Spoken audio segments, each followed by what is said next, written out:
You're welcome, Internet. This is your host, Viet, and we're back with another edition of Face the Facts, a series where we interview professional athletes and ask them the tough questions everybody else is too busy being scared, homie, to ask. This episode, we have top-ranked UFC heavyweight Curtis Blaydes on the show, which got us wondering, how many other Blaydes do we know? Well, we got Sonya Blade from Mortal Kombat. Now, she's pretty awesome. Does all sorts of cool flips and kicks, blows kisses at you, but it actually kills you, so that's not really cool. All in all, she's pretty... Holy Toledo! Oh, snaps. So apparently she likes to keep macabre souvenirs. Thoughts and prayers to Melina. That really bites.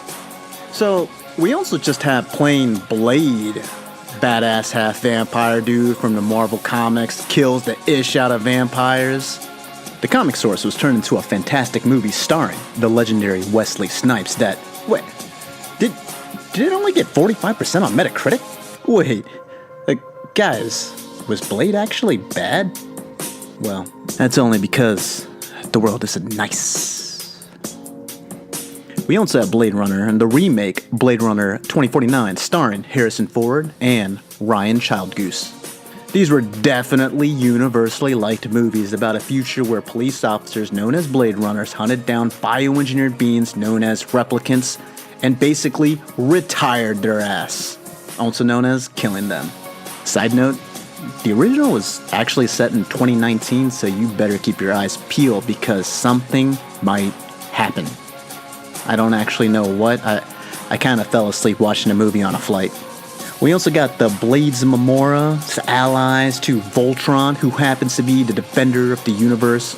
And then we have Nintendo's not-so-critically acclaimed Blades of Steel, an 8-bit hockey video game that, well, I don't really know much about hockey, other than what Emilio Estevez taught me about in the Disney classic, Mighty Ducks. Now, I do know a lot about ice skating. Nancy Kerrigan, Christina Yamaguchi, Tanya Hardy, and the definitely critically acclaimed Blades of Glory. The 2007 movie featuring a prime Will Ferrell and that dude from Napoleon Dynamite. This emotionally packed masterpiece wasn't just about the eye candy. It showed us a broken, sexy hero, Chaz Michael Michaels, as he had to battle his way back through pure grit and determination to overcome a career setback. Which brings us to Curtis Razor Blaydes, who overcame a loss in his UFC debut to go on and become one of the top-ranked contenders in the UFC's big boy division.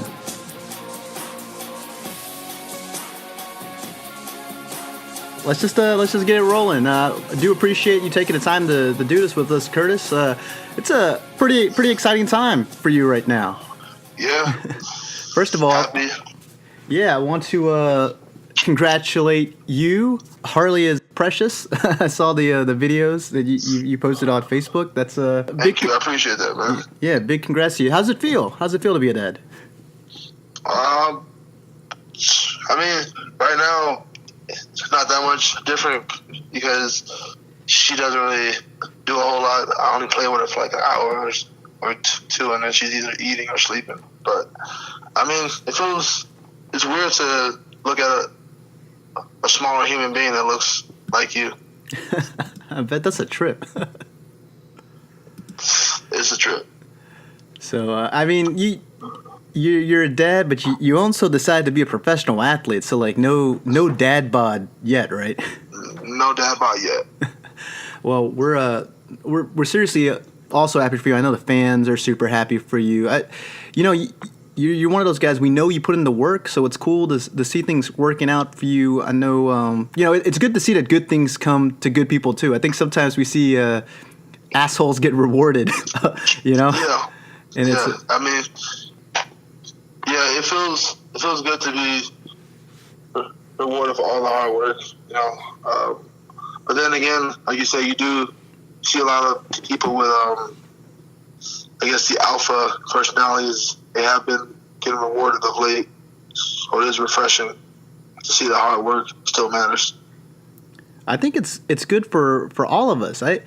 My thing is, it's like from all the good people, maybe a little quiet, maybe a little humble people all around the world, to all the loud jerk offs. I think we outnumber them. I think so. Yeah, there's a lot more humble people than there are McGregors. That's true. We'll have to. I'm gonna ask you about that later. Kind of a big fight for him coming up against Khabib. Yeah, it's one we've all been waiting for. Or at least me. I've been waiting for this one. It's been a hell of a ride for you since we last spoke. You put on an absolute clinic in Chi-Town against one of the legends of the sport in Alistair Overeem. Could you kind of walk us through that fight a little bit? Like how did it feel in there with like one of the legends of the sport, and just the feeling you had to show out like that for the people of Chicago? I mean, it felt good to be in the moment, to like see all the footwork and the striking drills I've been doing with my striking coach, Vinny Lopez. It felt good to see that it works. Like, it threw him off at the high lows and the jab steps and at the movement. Like, we put a lot of energy into that, a lot of hours, and it felt good to know that it works and I can rely on that now.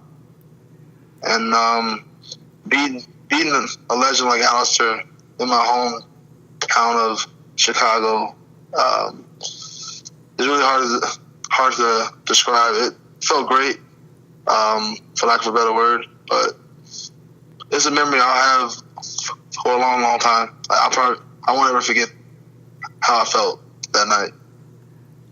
I think in many ways, from a fan's perspective, I felt like it was kind of like your coming out party. Like, you've been putting on a show for a while. You've been on a win streak. You had an impressive win over Mark Hunt, and then to go in there and then just, I mean, you took him to task, man. That it seemed very one-sided. Are you referring to Mark Hunt?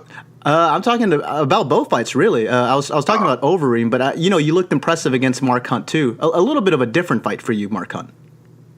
Well, yeah, against Mark Hunt, with the power he has in his hands, it was just a lot smarter to use my grappling.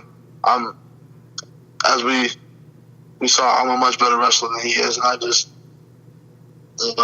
didn't want to risk it. Like, he dropped me once, and that was enough for me to learn my lesson.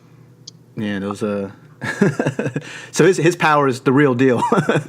No, yeah, I've never been rocked like that in my life. Like, I don't remember half minute after I got rocked. I had to watch the video. Wow. You got these two impressive wins under your belt. Everyone's like, you're the next guy, right? You should be the next guy. And so you're sitting at home, you're watching DC go against Stipe. What were your thoughts going into that fight? Did you see DC being able to pull it off? I know that was surprising to a lot of fans. No, I knew he had a shot. He's a legend himself. I knew he had a shot. I didn't see it happening the way it did, like him being able to drop him in the first round. I thought Stipe's reach advantage and his good boxing and his nice jab, thought he'd be able to use that to hold off DC, because I knew the only way DC could win was to get inside and use his dirty boxing, which is what he did. I just believe that Stipe would be able to hold it off, but DC proved us wrong, and that's why he got the belt.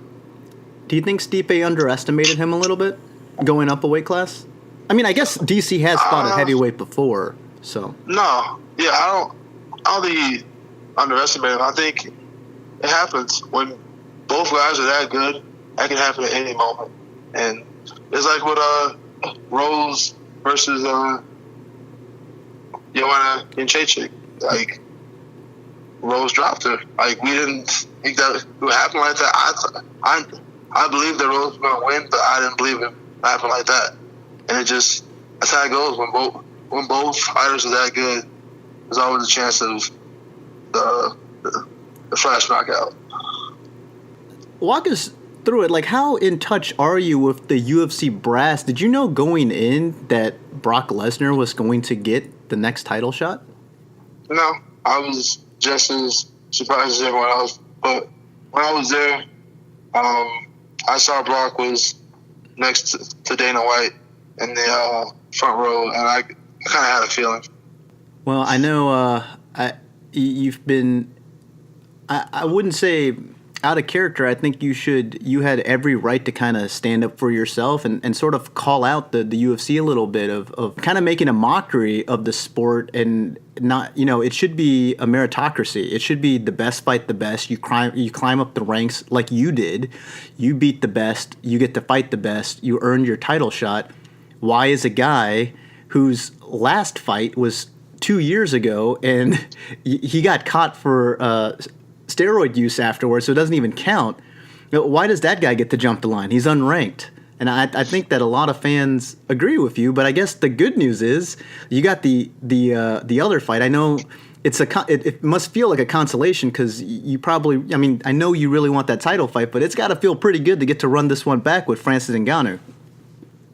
Yeah, like you said, it's consolation. It was the best option available. Couldn't go after Volkov, couldn't go after Lewis. I tried going for Stipe, didn't work. So, yeah, Ngannou was the only option. And there is a redemption factor there. It'll be nice to get that win back. Yeah, I saw you actually that you proposed a match with Stipe. Do you feel like stylistically this is a better fight for you? This fight with the rematch with Francis versus a fight with Stipe? Well, yeah, because Stipe's got more weapons. Ngannou only has one weapon, so that makes him easier to figure out, easier to beat. You guys both kind of came into the sport around the same time. It just happened that you guys fought each other. It seems like you've just added so many more tools to your game, but he was the guy that really got the big push by the UFC as the next big thing.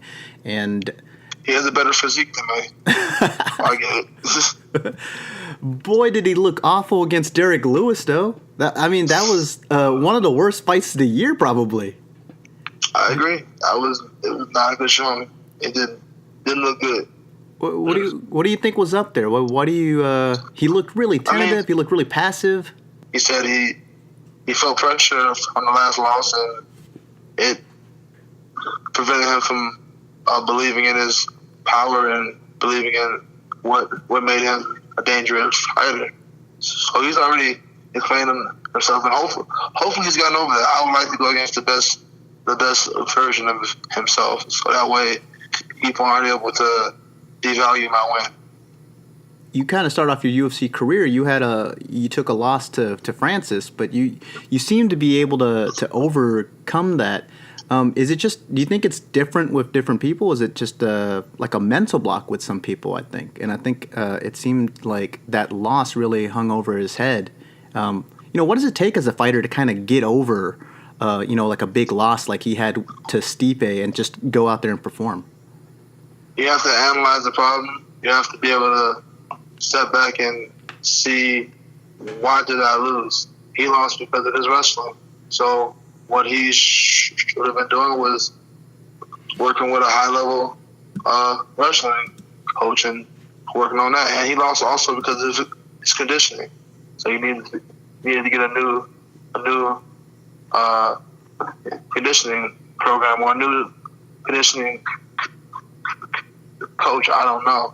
But after I lost to him, that's when I moved from Chicago to Denver. I needed to change up things.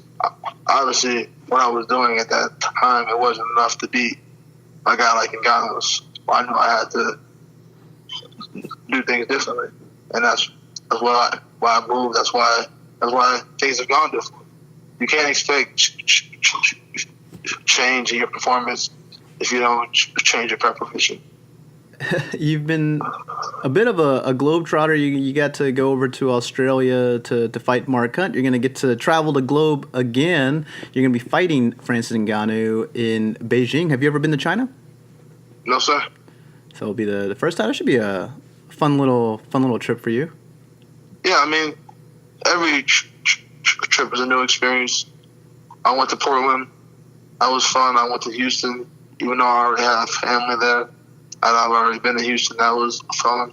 Everywhere I go, I make it a good experience.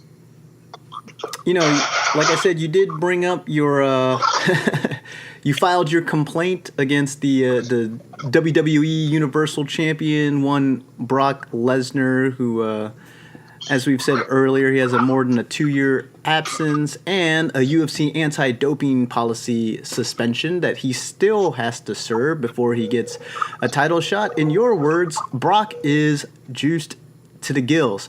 But you also said that you understood it. You said that it's all about the money.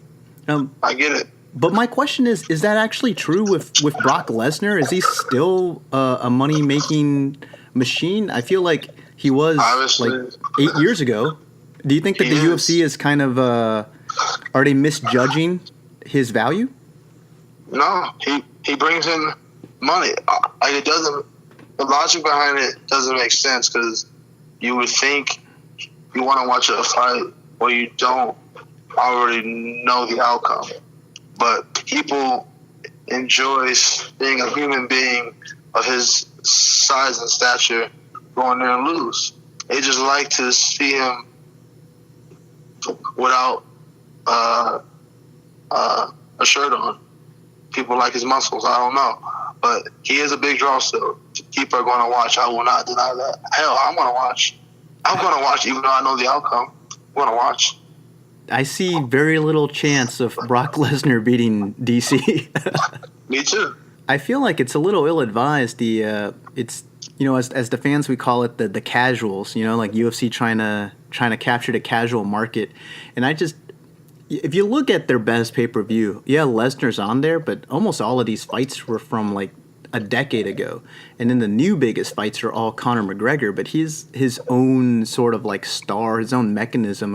I wonder how much these casual fans are willing to shell out $60 to see WWE guys get destroyed. Because CM Punk, I mean, that had to have been like, that's a failed experiment. That didn't really boost sales at all, and he looked awful.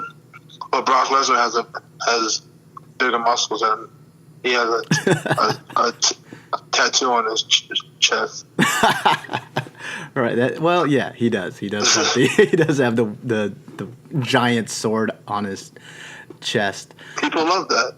They love his persona, like the giant blonde dude with the tattoos and the huge muscles and just and everyone loves it, and I get it. So when are you going to get your giant chest tattoo? I don't know. I contemplated it, but I don't know. You watch, man. All of a sudden you do that, the UFC is going to be booking you for like headline events left and right. That'd be wild. I want to bring this other quote up. You said this just a short while back, and I think it's worth mentioning because I think it's poignant. You said that fans want to hear, quote, real shit from fighters until they bring up their kids. Fans want to see us crack our skulls open with no regards for our sons and daughters. They want to see bloodshed. Who cares if we can read to our kids when they are 7 or 8? Was this a little bit, I know we mentioned earlier at the beginning of the interview, your new dad. Was that sort of inspired you to say something like this? Or is this kind of like something that you do?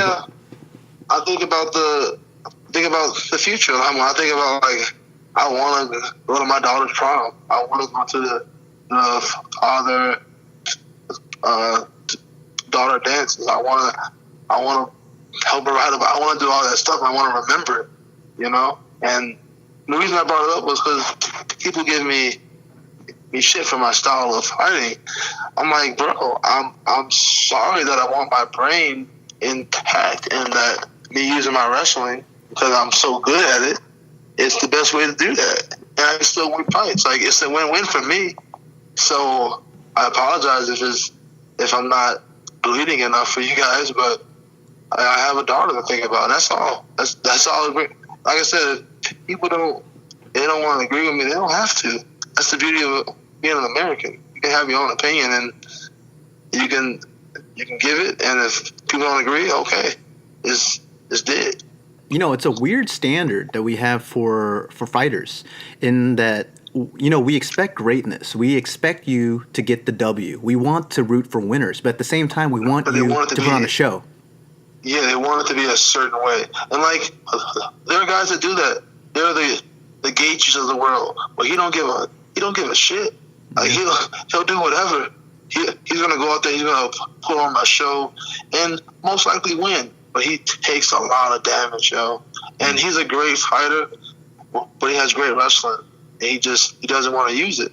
Right. And I get it, because he knows if he goes out there and just uses his hands, the fans are going to love it, and they love him. And the more fans you get, the more sponsors you get. I get it. But I'm thinking the long haul. And I'm not sure if he has a child or not. So maybe he's not thinking about that. But I am. I'm thinking about the future. And I know if I use my wrestling the way I have, this is heavyweight, yo. Like, heavyweights hit hard. I'm not ashamed to say it. It hurts. Like, I don't like getting hit in the face. So I do my best to avoid it. And the best way to do that is, if you're on your back, you can't hit me. Or at least you can't hit me hard. Right. Yeah, and you got to even wonder, like, how many fights does Gaethje have left? The way he goes to war, you really you shorten your career. He's a warrior. Each time you do that. He's a warrior, and he puts on a show. I enjoy watching him, but do I also wish he uses his wrestling a lot more? He's a really good wrestler. I wish he would. It would break people a lot faster if he got a takedown in the first round and then he went all hands. Because his hands are there. He has the striking to get there.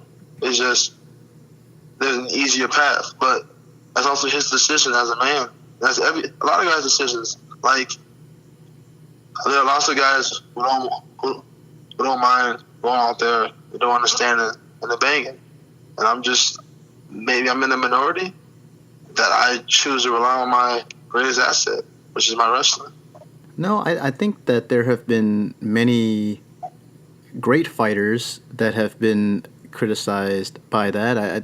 I think a real famous example is George St. Pierre, and he addressed this, and he said that every single time you have a fighter like a Gaethje or a Donald Cerrone that are willing to go out there and kind of put on a show, it actually sort of devalues the overall skill set. Yeah, but there are other skill sets. There are other ways to win. You don't have to do the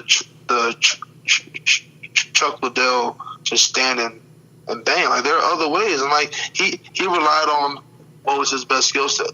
Chuck Liddell had heavy hands. Oh yeah, he's going to use them. Yeah. But if he had my wrestling, would it have been a bad idea for him to use that wrestling? I don't think so. I think he would have. He still would have won. He may not have had as many highlights, but he still would have won fights. If he had your wrestling, I think we'd be talking about Chuck Liddell very differently. But yeah, I think it's also interesting because it's also just unique to your sport. Because if a football team went undefeated, won the Super Bowl, destroyed everybody, but it was a grinded-out football team, high defense. They ran the ball. It was nothing flashy. They won by like a touchdown or two. It wasn't a lot of variance, but they won consistently. We would love that crap out of those guys. I love that. Yeah, I would be a fan, regardless of the team. Even though I'm a Bears fan, whoever did that, I'd be a fan of them. But yet, for some reason, with fighters, it's like we're like, oh, this guy's boring. He's a boring fighter, even though he consistently wins. It's kind of weird to me. Like, shouldn't they be? You're striving for greatness. You're striving for wins, right? That's why I brought up the blood shit. Like, people, they want to see blood. They want to see us stand and bang and bleed. That's why there's this new promotion, bare knuckle boxing. I never thought that would even be a thing, and it's a thing now. There's a whole promotion for bloody bare knuckle boxing, right? And people love it. I'm an MMA fighter, and I don't even want to watch that. I don't want to watch that. It seems gruesome. It seems barbaric to me. To go out there without gloves on and just bash each other's heads in, because there's no wrestling. So the only avenue to victory is to stand there and bang, and people love it. But I wouldn't do it. You couldn't pay me enough to do that sport. there are smart fighters, high IQ fighters. That it's about like, isn't what you're doing as a top level fighter minimizing the amount of opportunities for your opponent to damage you? Yes, and if that means that it's grappling, isn't that what we want to see? Yeah, you would think that, but that's not what people want to see. Yeah. So, like I said, I've accepted what it is. People do not like my style, and I am so sorry. And I don't know what to tell you, but I'm going to continue to win, and hopefully people will grow to not like it but respect it. That's all I want. All right, Curtis, we're gonna have to face the facts real quick. I'm gonna ask you a series of extremely difficult questions. My first one to you: why did Adam and Eve have belly buttons? What? I have no idea. I've never thought about that. Honest to God, I've never thought about that. Can I pass? I don't know. Sure, you can pass. You can pass. All right. If Sunday is the start of the week, why is it also part of the weekend? Huh. I guess it's all about perception. If you perceive Sunday as a part of the week, a part of the beginning of the week, I never really perceived it like that. To me, Sundays were a day of leisure to get up and watch football or get up and just lounge around the house. To me, the beginning of the week was always Monday. That's when I had school. Right. So it's all about perception, I guess. Okay. If you could travel to any point in time, where would you like to visit? Definitely ancient Greece. Okay. There's so much history and just like historical figures I would want to like investigate to see if they actually existed or not. All right, that's cool.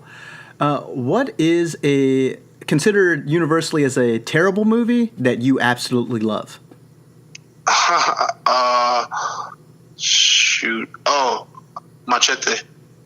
Machete. Yeah, that's right. What's it? Danny Trejo.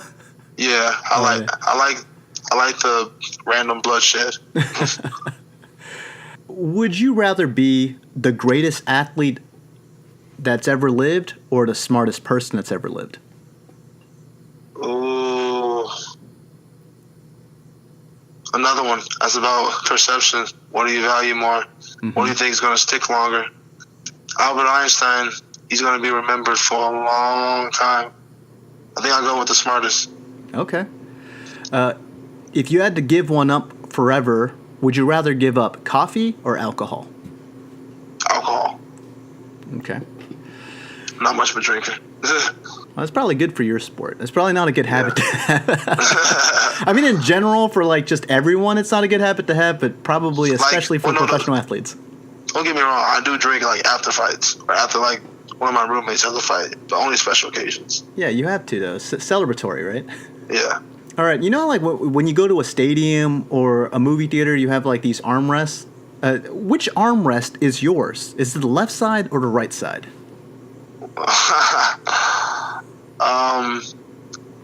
I'm right-handed, so I would want to my right. Yeah. All right. And I would hope that the person to my left is also right-handed.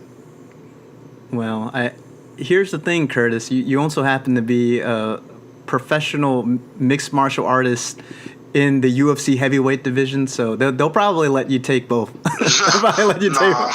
I don't want to be a bully. No one likes bullies. All right. What is one food that you would never try? Guacamole. Oh, I don't like how it looks. Really? Guacamole? Yeah. Yeah. Guacamole is delicious, by the way. Yeah, I keep hearing that. I hear that it helps burn off belly fat, but I can't do it. You're just not a fan of avocado? Nope. All right. Do you prefer cake or pie?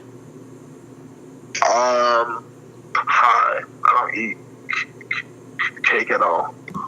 I saw that you once tweeted out that You thought Princess Mononoke was it was like your choice for like the best anime you've ever watched. What are some other noteworthy animes that you've watched?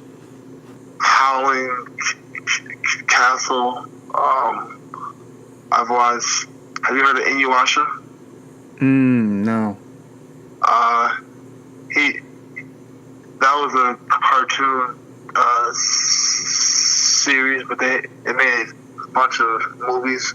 I watched a lot of those. Dragon Ball Z movies. I guess that's considered anime. Yeah. Yeah. I'm really with the mainstream ones. I'm not like super deep, but a lot of the big name ones I've watched. Do you ever think that there will be a new world religion that takes over Christianity? Maybe if you could, maybe agnostics. I know a lot of agnostics. I know it's not really a religion, but it is a demographic. So I guess there's a lot of those. I could see that growing. So maybe like an absence of religion then. Yeah. Okay.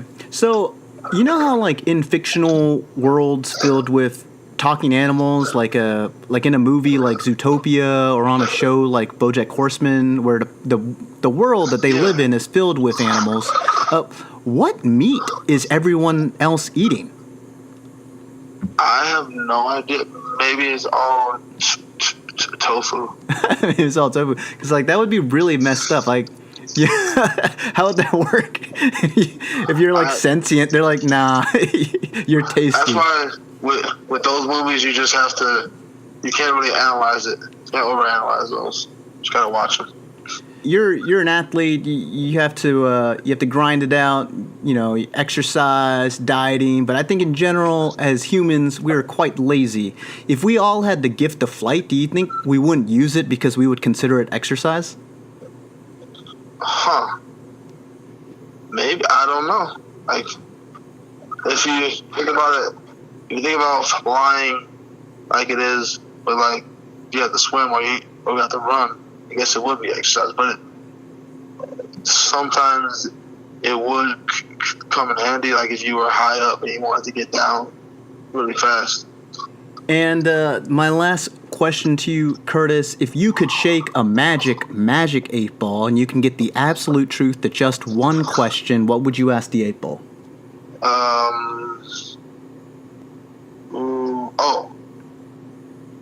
I would ask him, why Adam and Eve have belly buttons? All right. I still don't know. Why don't you tell our listeners real quick, where can they find you on social media, Twitter, IG? You can find me at Razor Blaydes, RAZORBLAYDES 265. That's my Instagram and my Twitter handle. You know, we're gonna wrap things up. Curtis, it's always a pleasure talking with you. You're truly one of the good guys at the sport. I've always appreciated your humble approach to the game and just your thought process. I think you're a very intelligent fighter, and it makes you, I think, extremely fascinating and compelling. Screw all the people out there that think that you're a boring fighter. I think that's what makes you great is your smart and cerebral approach to the fight and also just to your career in general. Curtis, I wish you all the best in your career and in your upcoming match with Francis Ngannou, and I want to thank you again for doing this with us. Thank you. I appreciate the time, man.